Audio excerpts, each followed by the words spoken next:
Students, like always, what have I taught you all? Whenever we learn a chapter, we must first understand what all are the topics that would be covered inside the chapter. Let's look at it. We will be learning about unemployment, about discrimination. Discrimination means practice of inequality on the basis of gender, caste, regional inequalities. You all would have got a background of this from the chapter of social stratification in sociology. Then next we would learn about corruption, communalism, terrorism, and lastly we will be learning about corporate strategies. Shall we begin? Yes, open your textbooks. So from the time of independence, that is since 1947, our country India has faced several problems. We just discussed the names of these problems under the topics that would be covered in the lesson. So these problems, how can they be solved? By very efficient administration. That is, when we have a very good government, these problems can be managed and solved. But do you think only a good government can solve this problem? Is that alone the only factor? No. We also need the support of the citizens because we are a democratic country and the support of the citizens is needed at all levels, whether it is center, state and the local levels. For example, for now we are facing the situation of coronavirus. The central government made the rule of having a countrywide lockdown.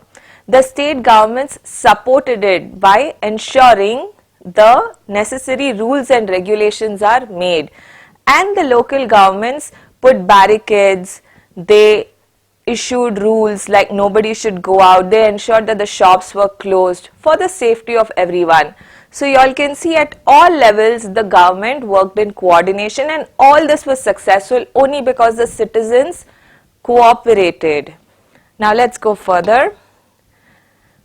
Let's now, as citizens, since it's our responsibility also to solve the problem, understand in detail what are the problems facing India. Why do we need to know this?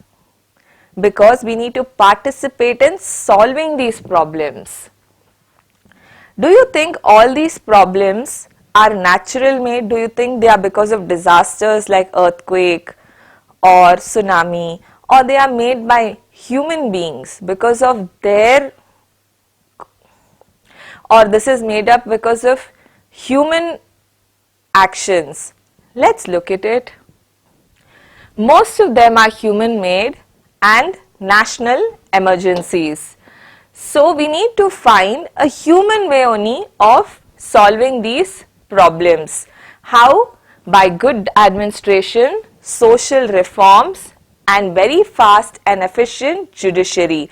A very important 1-mark question from examination point of view. What could be the solution? Good administration, social reform, fast and efficient judiciary. And of course, whatever solutions have been found, it must be backed by the support of the people. What are solutions? Efficient administration. Support at what levels? Center level, state level, local level. Social reformation. Fast and efficient judiciary and people's support. So students, until now we have learned the names of all the problems and we have learned what are all the solutions. Now we will go in detail and discuss.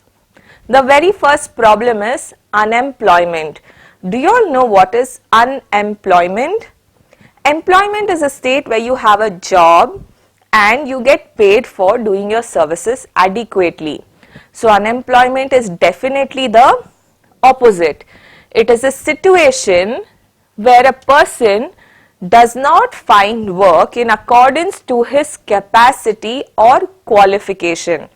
Let's say you are qualified to be a lawyer, But there are so many lawyers in the country that even though you have the qualification, like you have the degree to be a lawyer, you still do not get a job to do of a lawyer. So this situation is called unemployment, and because we are such a highly populated country, we face this problem at a very large scale. So India has a huge population and unemployment is a very big problem. So what do you think adds or leads to unemployment? The population. When there is more population, there is more unemployment. That is reason number one. The reason number two is improved technology. Now look here, there was this one person who was doing the work. Now with improved technology, the person is no longer needed to do the same work. So when technology improves, the manual labor or the man hours that are needed reduces.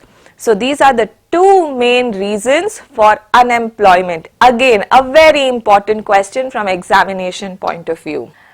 Are there only these two reasons for unemployment? No, there are more. Let's look at them. Shortage of natural resources, over dependency on agriculture, ruined cottage industries and lack of skill-based education. These are the other reasons of unemployment. So it has become a huge problem. According to the census of 2011, the poverty rate is at 21.9%. Imagine the poverty rate is at 21.9%. That is such a high percentage. We were discussing about unemployment and then we discussed the percentage of poverty. Poverty is a situation where an individual cannot even afford to pay for their basic food, clothing and shelter. They are so poor that they cannot pay for their very basic needs of life. Now, do you all think poverty is a very different problem and unemployment is a very different problem? No, they are related. They are two sides of a coin. Where there is unemployment, there is poverty. Unemployment is the cause of poverty. If you get someone employment, they have adequate resources to take care of themselves and elevate out of poverty. So the percentage of poverty, that is 21.9%, it indicates the growing problem of unemployment in India. Now we understood what is unemployment.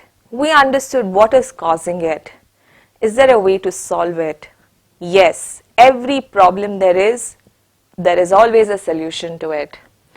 So in order to solve the poverty related issues, both central and state governments have taken various measures to solve what? What is the core reason for poverty? Unemployment. So if they solve the problem of unemployment, even poverty problem gets resolved. So once we generate employment, even poverty is going to be resolved.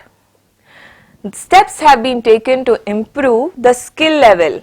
What is the meaning of skill? Let's say there is a student who's gone to school and then gone to college but has not learnt anything. Even after all this student doesn't know to read very well, write very well, doesn't have adequate communication skills, doesn't know to use computer adequately. So there is no skill even though one has gone through the process of education.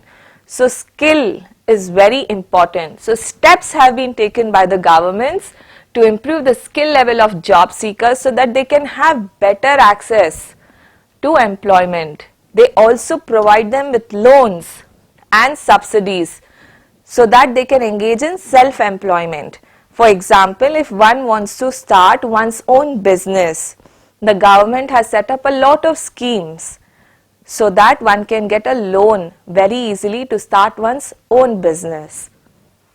For example, handicraft businesses and products are created out of self-employment. They cannot compete with the machine-made goods because when, let's say we are making toys, the handmade toys, one toy will be little different from the second toy. So we cannot ensure 100% matching of the quality, whereas in machine made toys this can be solved. So these handicrafts and products that are handmade, they don't match the goods created by the globalized economy with the help of machines. So this has added to the problem of unemployment. So what should be the solution? They must be given the skill to even use the best of technology and machines in manufacturing. Then they can compete with the globalized production. So the first solution, students, we have discussed is giving adequate skill so that they can compete with the globalized production. What could be another solution? Every citizen of the country, they must be encouraged to indulge in one or other employment by providing job oriented course to all is another strategy to think on. Now let us discuss the second strategy in detail. What they are suggesting is, if we are an educated citizen, we can run a course that in a way will provide job.